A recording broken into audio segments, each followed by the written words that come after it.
नमस्कार। आज देश 74वां गणतंत्र दिवस मना रहा है। आज सुबह कर्तव्य पथ पर भव्य समारोह हुआ।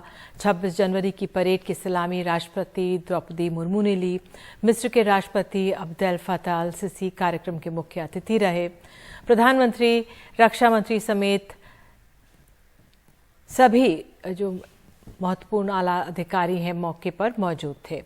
परेड विजय पथ से लेकर लाल किले तक गई और बहरहाल शाम का समय राष्ट्रपति निवास पर होता है। एट होम कार्यक्रम है, वहाँ की तस्वीरें आप देख रहे हैं।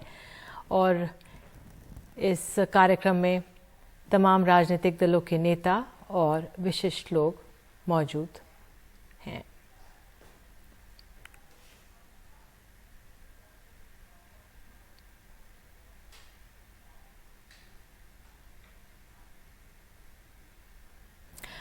बीबीसी की फिल्म को लेकर विवाद बढ़ता जा रहा है। केरल में कांग्रेस दिखा रही है इस डॉक्यूमेंट्री फिल्म को। जादवपुर विश्वविद्यालय में बीबीसी की जो फिल्म है वो इस समय दिखाई जा रही है। एसएफआई जो स्टूडेंट फेडरेशन ऑफ इंडिया है, वामपंथी संगठन है की तरफ है झुकाव, वो इस फिल्म को दिखा रहा है। इसे लेकर हैदराबाद में भी एबीवीपी का आपको बता दें विरोध हो रहा है।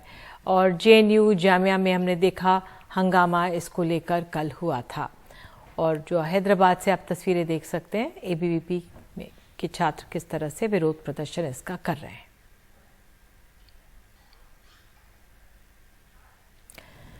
दिल्ली में आम आदमी पार्टी के मेयर उम्मीदवार डॉक्टर शैली ओबरॉय सुप्रीम कोर्ट पहुंच गई हैं। उनकी मांग है कि समयबद्ध ढंग से मेयर का चुनाव कराया जाए।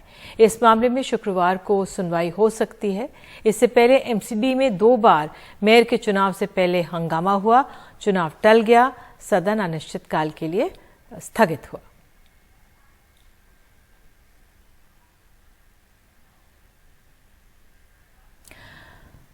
आज भारत बायोटेक की नेजल वैक्सीन इनकोवैक लॉन्च हो गई है। स्वास्थ्य मंत्री मनसुख मांडविया ने इसे लॉन्च किया और ये दुनिया की पहली इंट्रानेजल वैक्सीन है।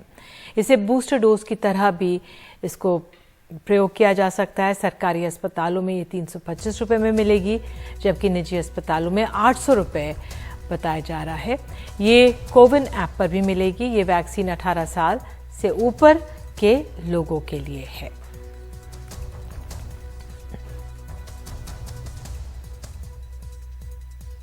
कृष्णा एल्ला, सुचित्रा एल्ला एंड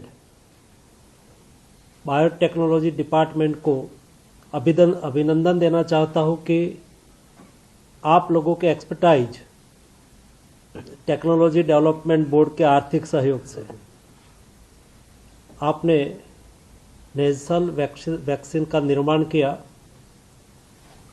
मेरी दृष्टि से आत्मनिर्भर भारत का एक महत्वपूर्ण पहलू है। हमने इस इतिहास तो देखा है कि वैक्सीन का रिसर्च होने के बाद 10 साल के बाद इंडिया में वैक्सीन आए, लेकिन मोदी गवर्नमेंट ने ये इतिहास बदला है। राष्ट्रीय मानवाधिकार आयोग की ताजा रिपोर्ट में देश के सभी सरकारी मानसिक स्वास्थ्य देखभाल संस्थानों की हालत बेहद खराब बताई गई है। रिपोर्ट के मुताबिक देश के 46 सरकारी मेंटल हेल्थ संस्थान हैं, जहां इलाज के बाद ठीक हो गए मरीजों को भी रखा जा रहा है। और इसके अलावा यहां डॉक्टर्स, कर्मचारी, दवा, सफाई सुविधाओं की भारी कमी है। एनएचआरसी ने इसके लिए केंद्रीय स्वास्थ्य सचिव, संस्थानों के निदेशक, राज्यों के मुख्य सचिव और डीजीपी को नोटिस भेजकर 6 हफ्तों में जवाब मांगा है।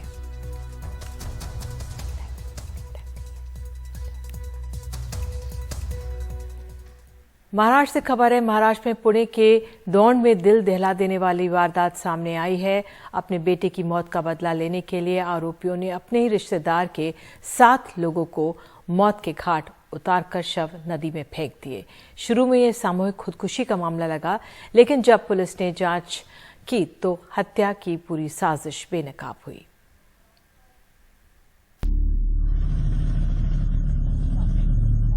पुणे के दौंड में भीमा नदी से 18 से 22 जनवरी के बीच एक कर 7 शव मिले।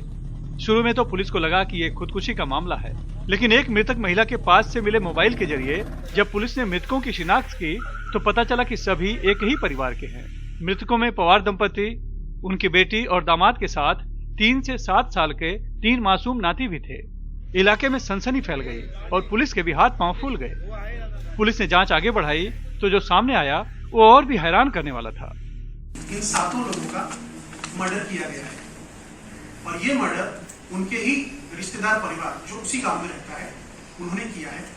इसका जो प्राइमा फेसी हमको कारण अभी तक समझ में आया है वो ऐसा है कि अशोक पवार जो कि इन सबका सबसे बड़ा भाई है, उसका बेटा धनंजय पवार, उसका कुछ महीनों पहले एक मृत्यु हुआ था जिसके बारे में एक्सीडेंटल एक गुन्हा पुणे सिटी में दाखिल है और उसका संशय जो मृतक है उसके बेटे ने, उसके बेटे की वजह से वो मृत्यु हुआ है, इस बात का गुस्सा इनके मन में था। गिरफ्तार आरोपियों में 4 भाई और 1 बहन है। सूत्रों के मुताबिक पांचों ने बड़ों की तो गला दबाकर हत्या की और शव नदी में फेंक दिया, जबकि छोटे बच्चों को जिंदा ही नदी में फेंका था। कहते हैं शक इंसान की बुद्धि भ्रष्ट कर देता है तो बदले की आग उसे अंधा कर देती है। पुणे के दौड़ की यह वारदात दोनों अवगुणों का ऐसा दुष्परिणाम है जिसमें एक हंसता खेलता पूरा परिवार मौत की आगोश में चला गया तो दूसरा परिवार जेल में सलाखों के पीछे। अब इंसाफ की बारी है। मुंबई से कैमरामैन प्रवीण रोहित साथ सुनील सिंह, NDTV इंडिया के लिए।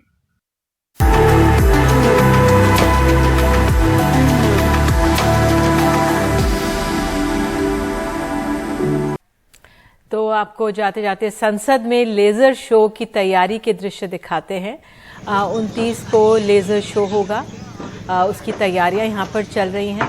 बहुत ही सुंदर नज़ारा है।